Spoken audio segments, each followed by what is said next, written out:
Welcome to future vision study centre Salem. நாம இப்போ UG TRB ஜுவாலஜியில் யூனிட் 4 ஜெனட்டிக்ஸ் பார்க்க போகிறோம். ஃபர்ஸ்ட்டு ஜெனட்டிக்ஸ் பற்றின இன்ட்ரொடக்ஷன் பார்த்துடலாம். ஜெனட்டிக்ஸ் அப்படிங்கிறது branch of biological science which deals with mechanism of transmission of characters from parents to offspring. Offspring அப்படிங்கிறது young ones, அதாவது ஒரு கேரக்டர்ஸ் பேரண்ட்ஸ் கிட்ட இருந்து ஆஃப்ஸ்பிரிங்குக்கு எப்படி டிரான்ஸ்மிட் ஆகுது அப்படிங்கிறத பத்தி படிக்கக்கூடிய ஒரு அறிவியல் பிரிவு தான் genetics. Next, father of genetics George Johann Mendel அப்படிங்கிறவர் தான் ஃபாதர் ஆஃப் ஜெனட்டிக்ஸ். ஜெனட்டிக்ஸ்ங்கிற வேர்டை இன்ட்ரடியூஸ் பண்ணவங்க டபிள்யூ பேட்டிசன் 1906. அடுத்து டைப்ஸ் ஆஃப் ஜெனட்டிக்ஸ் பார்த்துடலாம். First one, transmission genetics or classical genetics. It deals with the transmission of genes from parents to offspring. ஒரு gene எப்படி parents கிட்ட இருந்து ஆஃப்ஸ்பிரிங்குக்கு டிரான்ஸ்மிட் ஆகுது அப்படிங்கிறத பத்தி படிக்கிறது தான் classical genetic or transmission genetic. Next one, molecular genetic. It deals with structure and functions of the gene at molecular level. ஒரு ஜீனோட ஸ்ட்ரக்சரையும் ஃபங்க்ஷனையும் அதனோட மாலிகுலர் லெவல்ல ஸ்டடி பண்றது தான் molecular genetic. Third one, population genetics. It deals with heredity in group of individual for traits which is determined by few genes. அதாவது இந்த இடத்துல traits அப்படின்னா பண்புகள். ஒரு குரூப் ஆஃப் இண்டிவிஜுவல்ல ஒரு பண்புகளுக்குரிய மரபு determined by the few genes, ஒரு சில மரபணுக்களால் கட்டுப்படுத்தப்படுறது அல்லது தீர்மானிக்கப்படுறதை பத்தி படிக்கக்கூடிய பிரிவு தான் population genetics. Fourth one, quantitative genetics. It deals with heredity of traits in group of individual where the traits are governed by many genes simultaneously. அதாவது பண்புகள் குரூப் ஆஃப் இண்டிவிஜுவல்ஸ்ல பல ஜீன்கள்னால கடத்தப்பட்டுச்சு அல்லது கட்டுப்படுத்தப்பட்டுச்சு அப்படின்னா அதுக்கு பேர் தான் குவான்டிடேட்டிவ் ஜெனட்டிக்ஸ். அடுத்து genes, functional units of inheritance and basic unit of ஹெரிடிட்டியை தான் நம்ம ஜீன்ஸ்னு சொல்றோம். நெக்ஸ்ட், மெண்டலியன் பிரின்சிபல்ஸ் பார்க்கலாம். The contribution of Mendel to genetics is called Mendelism. அதாவது ஜெனட்டிக்ஸுக்கு மெண்டலோட பங்களிப்பை நம்ம மெண்டலிசம் அப்படின்னு சொல்றோம். It includes all concepts brought out by Mendel through his original research on plant on hybridisation. அதாவது இதில் இருக்கக்கூடிய கருத்துக்கள் எல்லாமே பிளான்ட்ல அவர் செஞ்ச எக்ஸ்பிரிமெண்டான ஹைபிரிடைசேஷன் அப்படிங்கிற எக்ஸ்பிரிமெண்ட்னால கிடைக்க பெற்றவை தான். Genetics laws proposed by Mendel are universal to most genes in microbes, plants and animals. அதாவது மெண்டல்னால ப்ரொபோஸ் பண்ணப்பட்ட ஜெனட்டிக்ஸ் லா எல்லாமே யூனிவர்சல், உலகளாவியவை. மைக்ரோப்ஸா இருந்தாலும் சரி, பிளான்ஸா இருந்தாலும் சரி, அனிமல்ஸா இருந்தாலும் சரி, அந்த எல்லா உயிரினங்கள்லயும் இருக்கக்கூடிய ஜீன்ஸுக்கு பொருந்தக்கூடிய வகையில அவர் ப்ரொபோஸ் பண்ண ஜெனட்டிக்ஸ் லா இருந்துச்சு. Mendelian genetic concepts are basic to modern genetics. அதாவது மெண்டல் அவர்களால் ப்ரொபோஸ் பண்ணப்பட்ட ஜெனட்டிக் கான்செப்ட் தான் மற்ற நவீன மரபியலாளர்களுக்கு பேசிக்ஸா இருந்துச்சு. அதனால தான் மெண்டல் ஃபாதர் ஆஃப் ஜெனட்டிக்ஸ் அப்படின்னு அழைக்கப்படுறாரு. He was born in peasant family in 1822 in Austria. இந்த பெசன்ட் அப்படின்னா என்னன்னா விவசாய குடும்பத்துல பிறந்தாருன்னு அர்த்தம். He worked as teacher. He passed his later life as an abbot. Abbot அப்படிங்கிறது சமய மட தலைவரா இருந்தாரு அப்படின்னு சொல்றாங்க. He died in 1884. Mendel was fond of gardening and fruit culture from his boyhood. அதாவது சின்ன வயசுலயே அவருக்கு கார்டனிங், ஃப்ரூட் கல்ச்சர் இது எல்லாமே ரொம்ப பிடிச்ச விஷயமா இருந்துச்சு. ஃபாண்ட் அப்படிங்கிறது பிடித்தம். When he was working as teacher, he performed a series of experiments with pea plants in garden. அதாவது அவர் டீச்சரா ஒர்க் பண்ணும் போதே தோட்டத்துல பட்டாணி செடிகள்ல நிறைய ஆராய்ச்சிகள் செய்ய ஆரம்பிச்சாரு. His work contains inheritance of characters in 22 varieties of garden peas.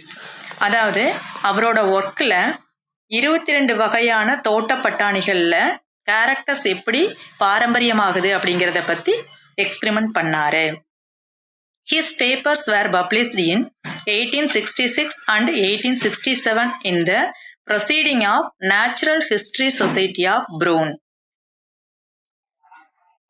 அடுத்து அவரோட ஒர்க் எல்லாமே natural history society of Brunn அப்படிங்கக்கூடிய ஒரு ஜேர்னல்ல 1866 அண்ட் 1867 பப்ளிஷ் ஆச்சு. The work out of Mendel remained unnoticed to the world for 33 years. அதாவது அவரோட experiment, அவரோட ஒர்க் எல்லாமே அன்னோட்டிஸ்டா இருந்துச்சு 33 years-ஆ.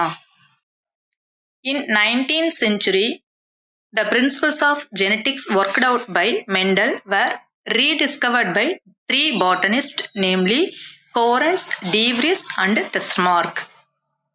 19th centuryல மெண்டல்ஸோட ஒர்க்கு 3 பாட்டனிஸ்ட் மூலமா ரீடிஸ்கவர் பண்ணப்பட்டுச்சு. அவங்க யாருன்னு பார்த்தோம்னா Correns, De Vries and Testmark. The unrecognized papers of Mendel were taken out from the grave and made known to scientific world. அதாவது கவனிக்கப்படாம இருந்த மெண்டலோட ஒர்க் எல்லாமே புதைகுழியிலிருந்து எடுக்கப்படுற மாதிரி தோண்டி எடுக்கப்பட்டு scientific வேர்ல்டுக்கு அறிமுகப்படுத்தப்பட்டுச்சு. When Mendel's work was recognized and appreciated, he was no more. அதாவது மெண்டல்ஸோட work எல்லாமே கண்டுபிடிக்கப்பட்டு பாராட்டப்படும் போது அவரு இல்ல. Next, reason for Mendel success.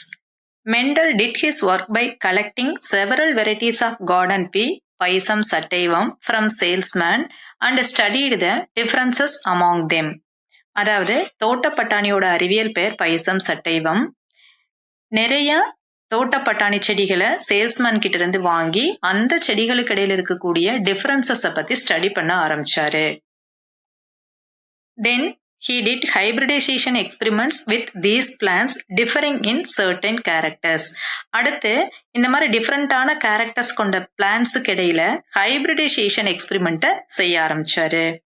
The secret of Mendel's success laid in his wise character selection. அதாவது இவரோட எக்ஸ்பெரிமெண்டோட சக்சஸோட சீக்ரெட் எதை பொறுத்து இருந்துச்சுன்னா அவர் செலக்ட் பண்ண பிளான்ட்டோட கேரக்டரை பொறுத்து இருந்துச்சு.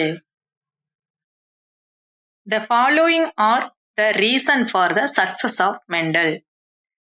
இவரு என்னென்ன மாதிரி கேரக்டர்ஸை செலக்ட் பண்ணாரு அப்படின்னு பார்த்தோம்னா, the flowers of pea plant are normally self-fertilized. இவர் செலக்ட் பண்ண அந்த தோட்டப்பட்டாணி தன்மகரந்த சேர்க்கையில ஈடுபடக்கூடியதா இருந்துச்சு. The pea plant shows a number of clear-cut contrasting character. டிஃப்ரெண்டான கேரக்டரை கொண்ட தாவரங்களா இருந்துச்சு. Third one, the hybrids of garden pea are perfectly fertile. Fertile அப்படின்னா வளமானது. ஜென்ரலா ஹைபிரிட்ஸ் எப்பவுமே ஸ்டெரைலா தான் இருக்கும். ஸ்டெரைல் அப்படின்னா மலட்டுத்தன்மை. ஸ்டெரைல் அப்படிங்கிறது மலட்டுத்தன்மையை குறிக்கும். ஆனா இந்த தோட்டப்பட்டாணி மூலமா உருவாக்கப்பட்ட ஹைபிரிட் ஃபெர்டைலா இருந்துச்சு, வளமுடையதா இருந்துச்சு. Fourth one, cross pollination is not very difficult in pea plant. ஜென்ரலா இது செல்ஃப் ஃபர்டிலைஸ்டா இருந்துச்சு. இன்கேஸ் கிராஸ் பாலினேஷன் தேவைப்பட்டாலுமே அது அவ்வளோ டிஃபிகல்ட்டா கிடையாது. நாட் வெரி டிஃபிகல்ட் அப்படின்னு சொன்னாரு. Fifth one, artificial fertilisation is also always successful.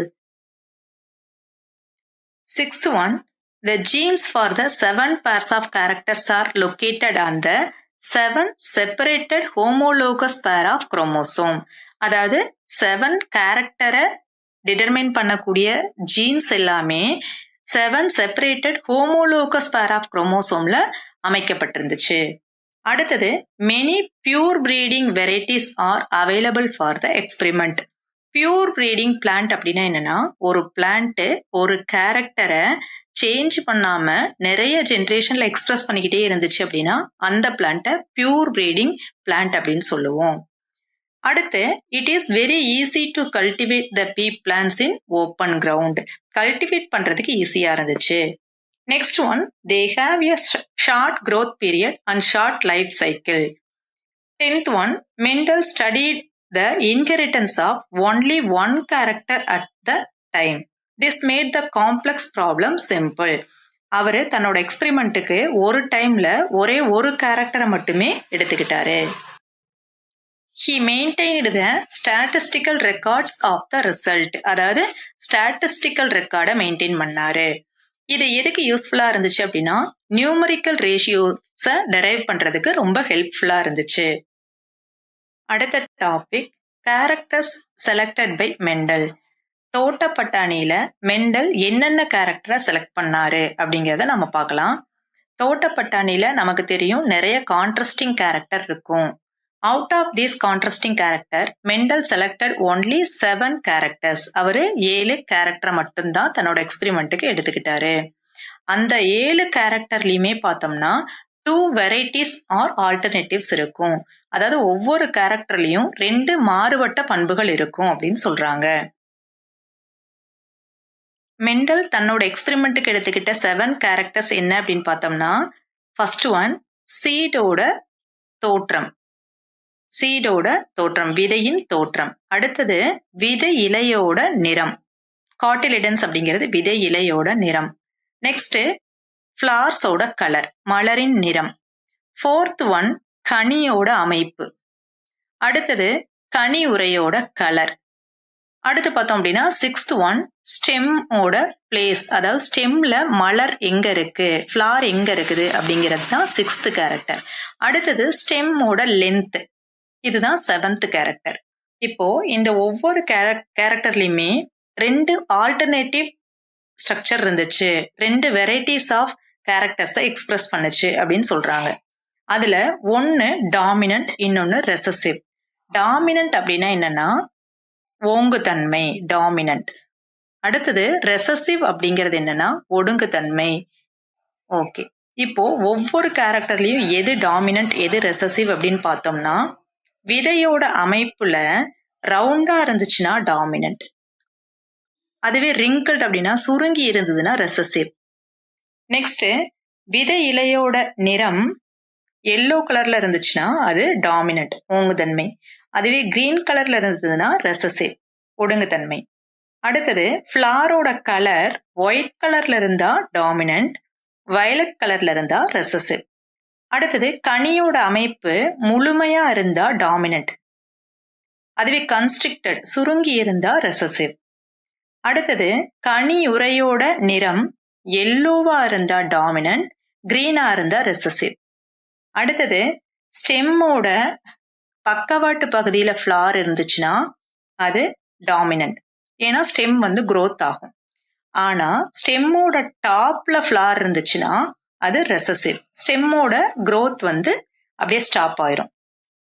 7th character பார்த்தோம் அப்படின்னா ஸ்டெம்மோட லென்த் வந்து அதிகமா இருந்துச்சுன்னா டாமினன்ட், அதாவது 6 to 7 feet இருந்தா. அதுவே ஷார்ட்டா இருந்துச்சுன்னா அது ரெசசிவ். எக்ஸாம்பிளுக்கு 3/4 to 1 feet இருந்துச்சுன்னா அது ரெசசிவ் கேரக்டர். இந்த மாதிரி 7 கேரக்டர்ஸை தான் மெண்டல் தன்னோட எக்ஸ்பெரிமெண்ட்டுக்கு எடுத்துக்கிட்டார்.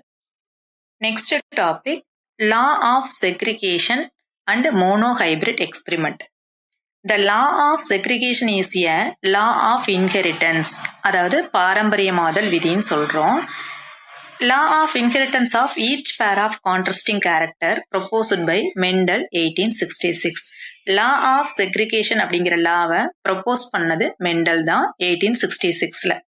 According to this law, each organism formed of bundle of characters. Each character is controlled by pair of factor, that means gene. ஒவ்வொரு கேரக்டரும் pair of gene மூலமா கண்ட்ரோல் பண்ணப்படுது. ஆனா கேமெட் ஃபார்மேஷன் அப்போ the 2 factors of characters separate and enter different gametes. So இந்த லாவை otherwise என்னன்னு சொல்லலாம் அப்படின்னா law of purity of gametes அப்படின்னு சொல்லலாம். கேமெட்டுகளின் தூய தன்மை விதின்னு சொல்லலாம். Next topic monohybrid experiment. The crossing of 2 plants differing in one character is called monohybrid experiment. அதாவது ஒரு கேரக்டர்ல டிஃபரெண்டா இருக்கக்கூடிய 2 பிளான்ட்டை ஹைபிரிடைசேஷன் பண்றது, அதாவது கிராசிங் ஓவர் பண்றது தான் monohybrid experiment. Mendel carried out monohybrid experiment on pea plants for all the 7 pair of characters independently, and based on the result of monohybrid experiment, he formulated the law of segregation. அதாவது mental அப்படிங்கிறவரு 7 pair of கேரக்டர்ஸையும் hybridisation இண்டிபெண்டா பண்ணி அதன் மூலமா கிடைச்ச ரிசல்ட்டை base பண்ணி தான் law of செக்ரிகேஷனை propose பண்ணாரு. இப்போ மெண்டல் பீ பிளான்ட் அதாவது பைசம் சட்டைவமோட ஹைட் அப்படிங்கக்கூடிய ஒரு கேரக்டரை மோனோஹைபிரிட் எக்ஸ்பெரிமெண்ட்டுக்கு எடுத்துக்கிறாரு அப்படின்னு வச்சுக்கிட்டோம் அப்படின்னா அந்த எக்ஸ்பெரிமெண்ட்ல அவரு 2 வகையான தாவரத்தை எடுத்துக்கிறாரு. ஒன்று நெட்டை தாவரம். நெக்ஸ்ட் மெண்டல் தன்னோட மோனோஹைபிரிட் எக்ஸ்பெரிமெண்ட்டுக்கு 2 வகையான தாவரத்தை எடுத்துக்கிட்டாரு. ஒன்று நெட்டை தாவரம், அதாவது கேபிட்டல் டி 2 வகையான ஓங்குதன்மை கொண்ட கேமெட்டுகளை கொண்ட நெட்டை தாவரம். இன்னொன்று குட்டை தாவரம், அதாவது ஸ்மால் டி. இந்த 2 வகையான தாவரத்தையும் நாம பெற்றோர் தாவரமா கன்சிடர் பண்ணிக்கிட்டு இந்த 2 தாவரத்துக்கு நடுவுல ஹைபிரிடைசேஷன் செய்யும் பொழுது நமக்கு கிடைக்கக்கூடிய F1 ஜென்ரேஷன், அதாவது முதல் மகவு சந்ததி என்னவா இருக்கும் அப்படின்னா, இப்போ கிராஸ் மேட்ச் பண்ணும்போது கலப்புருத்தம் செய்யும் பொழுது கேபிட்டல் டி ஸ்மால் டி, அடுத்தது கேபிட்டல் டி ஸ்மால் டி, நெக்ஸ்டும் கேபிட்டல் டி ஸ்மால் டி, அடுத்ததும் கேபிட்டல் டி ஸ்மால் டி. அப்போ நமக்கு முதல் மகவு சந்ததியில கிடைக்கக்கூடிய எல்லா தாவரங்களுமே நெட்டை தாவரமா இருக்குது. அதாவது ஓங்குதன்மை கொண்ட ஒரு கேமெட் இருந்தாலுமே நம்ம அதை என்ன சொல்லுவோம் அப்படின்னா நெட்டை தாவரம்னு தான் சொல்லுவோம். அப்போ 4 தாவரமுமே 100% என்னவா கிடைக்குது அப்படின்னா நெட்டை தாவரமா கிடைக்குது. ஆனா இந்த நெட்டை தாவரத்தை நம்ம ஓங்குதன்மை கொண்ட நெட்டை தாவரம்னு சொல்ல மாட்டோம், கலப்புயிரி நெட்டை தாவரம் அப்படின்னு சொல்லுவோம். இந்த F1 ஜென்ரேஷன்ல கிடைச்ச ஹைபிரிட் டால் பிளான்ட்டை, கலப்புயிரி நெட்டை தாவரத்தை மறுபடியும் அந்த தாவரங்களுக்கு இடையில ஹைபிரிடைசேஷன் செய்யும் பொழுது, கலப்புருத்தம் செய்யும் பொழுது கிடைக்கக்கூடிய சந்ததி தான் F2 ஜென்ரேஷன், 2ஆம் மகவு சந்ததின்னு சொல்லுவோம். இப்போ நமக்கு என்ன ரிசல்ட் கிடைக்குது அப்படின்னா ரெண்டுமே கேபிட்டல் டி. அப்போ பியூர் டால் பிளான்ட்டு, அடுத்தது ஹைபிரிட் டால் பிளான்ட்டு, நெக்ஸ்ட் ஹைபிரிட் டால் பிளான்ட்டு, அடுத்தது பியூர் டுவார்ஃப் பிளான்ட், அதாவது குட்டை தாவரம். இப்போ இதுல நாம 2 வகையா சொல்லணும். ஃபீனோடைபிக் ரேசியோ எப்படி இருக்கு, ஜீனோடைபிக் ரேசியோ எப்படி இருக்கு. ஃபீனோடைபிக் அப்படின்னா புறத்தோற்ற வகையும், ஜீனோடைபிக் அப்படின்னா மரபணு வகையம். அதாவது இந்த தாவரத்துல 4 தாவரத்துல 3 தாவரம் பார்க்கறதுக்கு நெட்டை தாவரம் மாதிரி தெரியும். இந்த 3மே நெட்டை தாவரம் தான். ஆனா இது மட்டும்தான் ஹோமோசைகஸ் நெட்டை தாவரம்னு சொல்லுவோம். ஒத்த பண்பிணைவு கொண்ட ஓங்கு பண்பினை கொண்ட தாவரம்னு சொல்லுவோம். இது ஹைபிரிட் டால் பிளான்ட். ஆனா பார்க்கறதுக்கு 3மே நெட்டை தாவரம் தான். அப்போ 3 நெட்டை தாவரம், ஒரு குட்டை தாவரம். இதுதான் ஃபீனோடைபிக் ரேசியோ. ஆனா ஜீனோடைபிக் ரேசியோ படி பார்த்தோம் அப்படின்னா பியூர் டால் பிளான்ட் 1, அதுவே hybrid tall plant 2, pure dwarf plant 1. அப்போ 1:2:1 அப்படிங்கிறது தான் இதனோட ஜீனோடைபிக் ரேசியோ. அதாவது மோனோஹைபிரிட் எக்ஸ்பெரிமெண்ட்டோட ஃபீனோடைபிக் ரேசியோ 3:1, மோனோஹைபிரிட் எக்ஸ்பெரிமெண்ட்டோட ஜீனோடைபிக் ரேசியோ 1:2:1. இதை பெர்சன்டேஜ் வைஸ்லையும் ஒரு கொஸ்டின் கேட்பாங்க. அதாவது 25% பியூர் டால் பிளான்ட், அடுத்தது hybrid tall plant 50%, pure dwarf plant குட்டை தாவரம் 25%. இந்த மாதிரியும் கொஸ்டின்ஸ் கேட்பாங்க. அப்போ மோனோஹைபிரிட் எக்ஸ்பெரிமெண்ட்டோட ஃபீனோடைபிக் ரேசியோ கேட்டாலும் சொல்லணும், ஜீனோடைபிக் ரேசியோ கேட்டாலும் சொல்லணும், பெர்சன்டேஜ் வைஸ் கேட்டாலும் நம்ம தெரிஞ்சு வச்சிருக்கணும். ஓகே, நம்ம இப்போ ஒரு எக்ஸாம்பிள் ஃப்ளோ சார்ட்ல பார்த்த அதே கான்செப்டை இப்போ நம்ம எக்ஸ்பிளனேஷனோட பார்க்கலாம். Mendel selected two pea plant, one with tall stem and another one is dwarf or short stem. அதாவது ஒரு பிளான்ட் டால் ஸ்டெம் இருக்கிறதாவும் இன்னொரு பிளான்ட் ஷார்ட் ஸ்டெம் இருக்கிறதையும் எடுத்துக்கிட்டாரு. These plants were considered as parental plant. நம்ம அங்கேயே சொன்னோம், இந்த 2 பிளான்ட்டையும் நம்ம எப்படி கன்சிடர் பண்றோம்? parental plant-ஆ கன்சிடர் பண்றோம். And were pure breeding. இந்த ரெண்டுமே எப்படி இருந்துச்சுன்னா பியூர் பிரீடிங்கா இருந்துச்சு. பியூர் அப்படின்னா நம்ம சொல்லிட்டோம் already. Pure plant is one that breeds true in respect of a particular character for a number of generation. அதாவது ஒரு பர்டிகுலர் கேரக்டர் அடுத்தடுத்த ஜென்ரேஷன்லயும் சேஞ்ச் ஆகாம இருந்துச்சு அப்படின்னா அந்த பிளான்ட்டை தான் நம்ம பியூர் பிளான்ட்னு சொல்றோம். Next, the pure breed tall and dwarf plants were treated as parent. அதாவது பியூர் டால் பிளான்ட்டையும் பியூர் டுவார்ஃப் பிளான்ட்டையும் தான் நாம பேரண்ட் பிளான்ட்டா கன்சிடர் பண்றோம். அண்ட் வேர் கிராஸ்டு, ஹைபிரிடைசேஷனுக்கு உட்படுத்தப்படுது. Seeds were collected from this plant. பிளான்ட்ல இருந்து அந்த சீடை கலெக்ட் பண்றாங்க. These seeds were sown and a group of plants were raised. அதிலிருந்து plants உருவாகும் போது these plants constitute the first filial generation or F1. இதைத்தான் நாம முதல் மகவுச் சந்ததி or F1 ஜென்ரேஷன் சொல்றோம். அந்த F1 ஜென்ரேஷன்ல எல்லா F1 பிளான்ட்டுமே எப்படி இருந்துச்சுன்னா டாலா இருந்துச்சு. ஆனா எப்படி இருந்துச்சுன்னா கலப்புயிரி நெட்டையா இருந்துச்சு. கேபிட்டல் டி ஸ்மால் டி இப்படி இருந்துச்சு. அடுத்தது தி F1 பிளான்ஸ் வேர் இன்பிரீட். அந்த F1 பிளான்ஸ் மறுபடியும் தனக்குள்ள என்ன பண்ணப்பட்டுச்சு? கலப்புறுத்தம் செய்யப்பட்டுச்சு. இதன் மூலமா கிடைக்கக்கூடிய அடுத்த ஜென்ரேஷன் தான் நம்ம என்ன சொல்றோம்? F2 ஜென்ரேஷன், இரண்டாம் மகவு சந்ததின்னு சொல்றோம். இந்த F2 ஜென்ரேஷன்ல 2 டைப்ஸ் ஆஃப் பிளான்ஸ் நமக்கு கிடைச்சது. ஒன்னு டால், இன்னொன்னு டுவார்ஃப். மெண்டல் தன்னோட மோனோஹைபிரிட் எக்ஸ்பெரிமெண்ட்ல டால் அண்ட் டுவார்ஃப் பிளான்ட்டை வச்சு எக்ஸ்பெரிமெண்ட் பண்ணும் பொழுது F2 ஜென்ரேஷன்ல மொத்தமா 1064 பிளான்ட் கிடைச்சது. அதுல டால் பிளான்ட் 787 ஆகவும் டுவார்ஃப் பிளான்ட் 277 ஆகவும் இருந்துச்சு. அதாவது 75% ஆஃப் பிளான்ட் டால் பிளான்ட் ஆகவும் 25% டுவார்ஃப் பிளான்ட்டாகவும் இருந்துச்சு. Next, the pure tall parent has 2 dominant gene for height and the represented as capital T, capital T. அதாவது பியூர் டால் பேரண்ட் 2 ஜீனுமே டாமினன்ட் ஜீனா தான் இருக்கும். எப்படி ரெப்ரசன்ட் பண்ணப்படும் அப்படின்னா கேபிட்டல் டி, கேபிட்டல் டி. அதே மாதிரி pure dwarf parent has 2 recessive genes இருக்கும் அதுல and are represented as small t, small t. அதுவே when these 2 plants are crossed, the gamete carrying T gene fuses with gamete carrying small t gene. capital T gene இருக்கக்கூடிய parent பிளான்ட்டையும் small t gene இருக்கக்கூடிய parent பிளான்ட்டையும் cross பண்ணும்போது நமக்கு கிடைக்கக்கூடிய result, the resulting F1 plant was எந்த மாதிரி கேமெட்டை கொண்டிருக்கும் அப்படின்னா capital T, small D. இதுதான் ஹைபிரிட் நெட்டை தாவரம் அப்படின்னு சொல்றோம். இந்த ஹைபிரிட் நெட்டை தாவரத்துல கேபிட்டல் டி, ஸ்மால் டி இருக்கிறதுல இதுல இந்த கேபிட்டல் டி என்ன பண்ணுதுன்னா ஸ்மால் டீயை மாஸ்க் பண்ணிடுது, மறைச்சிருது, சப்ரஸ் பண்ணிடுது அப்படின்னு சொல்றாங்க. So hence all the F1 plants are tall. Next topic நமக்கு checker board or Punnett square. அதாவது மோனோஹைபிரிட் எக்ஸ்பெரிமெண்ட்ல கிடைக்கக்கூடிய ரிசல்ட்டை ரெஜினால்ட் சி புன்னட் அப்படிங்கிறவரு செக்கர் போர்டு மூலமா நமக்கு எக்ஸ்பிளைன் பண்ணாரு. ரெஜினால்ட் சி புன்னட் அப்படிங்கிறவரு செக்கர் போர்டு மூலமா நமக்கு எக்ஸ்பிளைன் பண்ணாரு. அதனால இதை நம்ம புன்னட் ஸ்கொயர் அப்படின்னு சொல்லலாம்.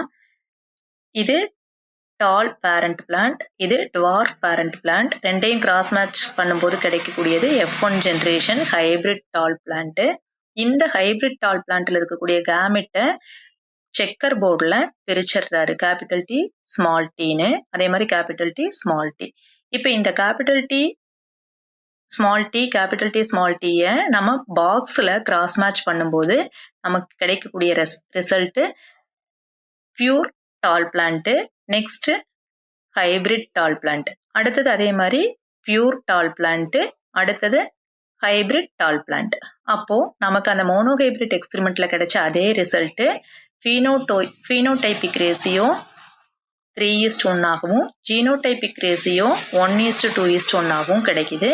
இதை ரெஜினால்ட் சி புன்னட் அப்படிங்கிறவரு செக்கர் போர்டு மூலமா நமக்கு எக்ஸ்பிளைன் பண்றாரு. அடுத்து next topic allele or allelomorphs. அதாவது அல்லீல் மற்றும் அல்லீலின் புறத்தோற்றங்கள். அல்லீல் அப்படின்னா என்னன்னா ஆல்டர்னேட்டிவ் ஃபார்ம்ஸ் ஆஃப் ஜீன். மரபணுவின் வேறுபட்ட வடிவங்களை நம்ம அல்லீல்னு சொல்லுவோம். A pair of genes controlling the same character and located at the same locus in the homologous chromosome is known as alleles or allelomorphs. அதாவது ஒரு கேரக்டரை கண்ட்ரோல் பண்ணக்கூடிய பேர் ஆஃப் ஜீன்ஸ் ஒரே லோகஸ்ல ஹோமோலோகஸ் குரோமோசோம்ல அமைக்கப்பட்டிருந்துச்சுன்னா அதை நம்ம அல்லீல்ஸ் ஆர் அல்லீலோமார்ப்ஸ்ன்னு சொல்லுவோம். இதுக்கு example நமக்கு மோனோஹைபிரிட் எக்ஸ்பெரிமெண்ட்ல கிடைச்ச ஹைபிரிட் டால் பிளான்ட். அதாவது ஹைபிரிட் டால் பிளான்ட்ல ஒன்று நெட்டை பண்பை குறிக்கக்கூடியது, இன்னொன்று குட்டை பண்பை குறிக்கக்கூடியது. அப்போ ஒரே குரோமோசோம்ல இந்த ரெண்டு மாறுபட்ட வடிவங்களை கொண்ட ஜீன் அமைக்கப்பட்டிருக்கிறதுனால இதை நாம என்ன சொல்றோம் அப்படின்னா அல்லீல்ஸ் ஆர் அல்லீலோமார்ப்ஸ்க்கு எக்ஸாம்பிளா சொல்லலாம். அதாவது t is allelic to capital T is allelic to small t. அதே மாதிரி இங்க இன்னொரு எக்ஸாம்பிள் கொடுத்துருக்காங்க. ஹோமோசைகஸ் அல்லீல்ஸ் அப்படிங்கிறது இந்த டயக்ராம்ல டாமினன்ட் ஜீன் ரெண்டுமே ஹோமோலோகஸ் குரோமோசோம்ல இருக்குது, இங்க ரெசசிவ் ஜீன் ரெண்டுமே ஹோமோலோகஸ் குரோமோசோம்ல இருக்கு. இங்க ஒரு டாமினன்ட் ஜீனும் ஒரு ரெசசிவ் ஜீனும், அதே மாதிரி இங்கேயும் ஒரு டாமினன்ட் ஜீனும் ஒரு ரெசசிவ் ஜீனும் ஹோமோலோகஸ் குரோமோசோம்ல இருக்குது. இந்த டைப்புக்கு பேரு ஹெட்ரோசைகஸ் அல்லீல்ஸ்னு சொல்லுவோம். இது homozygous alleles. Next topic homozygote.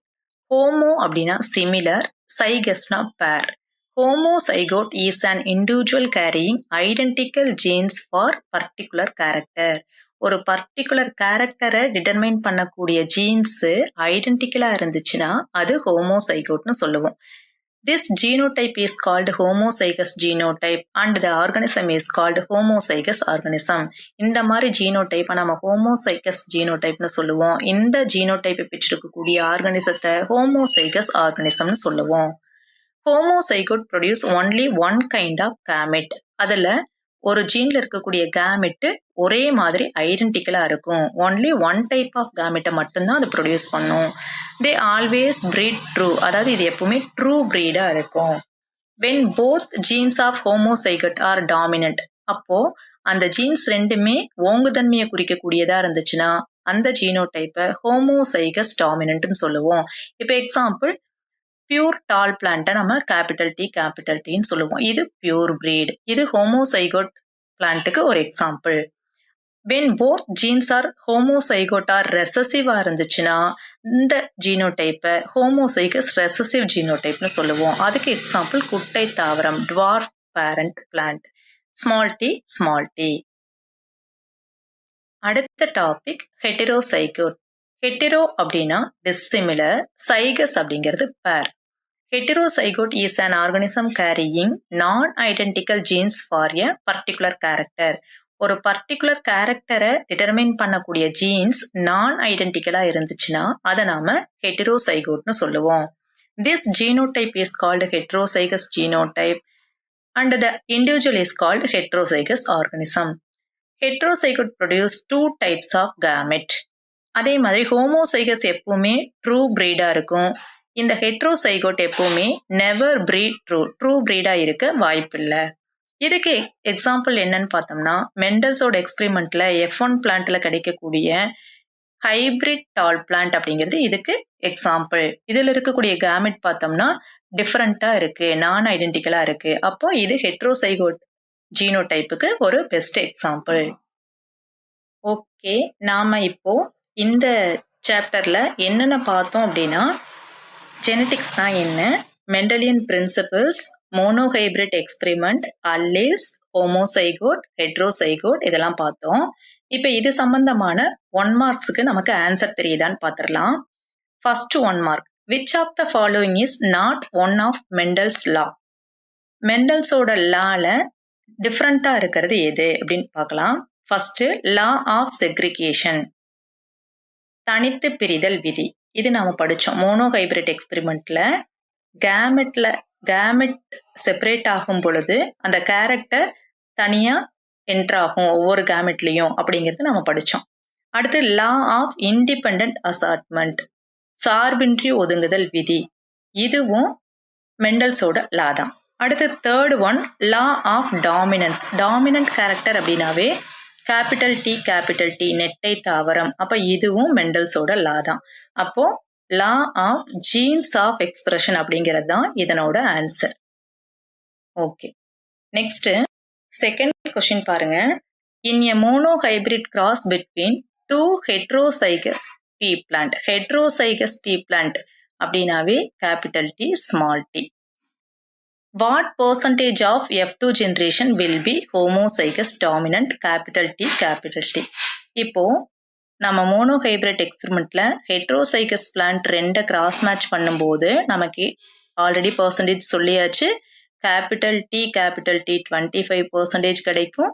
Hybrid tall plant 50% கிடைக்கும். அடுத்தது small t pure dwarf plant 25% கிடைக்கும். அப்போ இதுக்கான ஆன்சர் என்ன அப்படின்னு பார்த்தோம்னா, கொஸ்டின் என்ன, ஹோமோசைகஸ் டாமினன்ட் கேபிட்டல் டி. அப்போ 25% அப்படிங்கிறது இதனோட ஆன்சர். தேர்டு கொஸ்டின் பார்க்கலாம். Mendel's monohybrid cross between two heterozygous pea plant capital A resulted in phenotypic ratio. அதாவது நம்ம மோனோஹைபிரிட் எக்ஸ்பெரிமெண்ட்ல capital T small t into capital T small t படித்தோம். இங்கே letters மட்டும் மாறுது. Capital A small a into capital A small a. இப்போ இதனோட phenotypic ratio நம்ம என்ன படித்தோம், 3:1. அதுவே ஜீனோடைபிக் ரேசியோனா 1:2:1. ஃபோர்த் ஒன் பார்க்கலாம். Which of the following was not one of the traits Mendel studied in pea plant.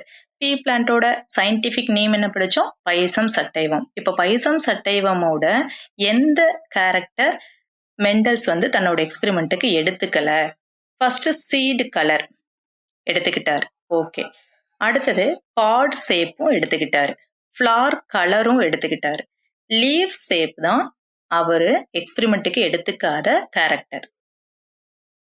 Next fifth question பார்க்கலாம். Mendel's experiments led to the understanding that traits are controlled by pair of alleles. What does the term allele refer to? Allele otherwise நம்ம என்னன்னும் படித்தோம், அல்லீலோமார்ப்ஸ்னும் படித்தோம். இப்போ alleles R அல்லீலோமார்ப்ஸுக்கு first நம்ம எடுத்தோன்னே என்ன definition சொன்னோம் அப்படின்னா, ஆல்டர்னேட்டிவ் ஃபார்ம் ஆஃப் ஜீனுன்னு சொன்னோம். அப்போ செகண்ட் தான் இதுக்கான answer. Different forms of gene அப்படிங்கிறது தான் இதனோட ஆன்சர். ஓகே, நம்ம நெக்ஸ்ட் வீடியோவில் இந்த 4th யூனிட் ஜெனடிக்ஸோட கண்டினியூஷனை பார்க்கலாம். Thank you. Future Vision Study Center, 2nd floor, ABK Maruti Plaza, opposite Hotel Lakshmi Prakash, SKS Hospital Road, New Bus Stand, Salem 4. For contact 90420 30163 and web address www.futurevision.ias.com.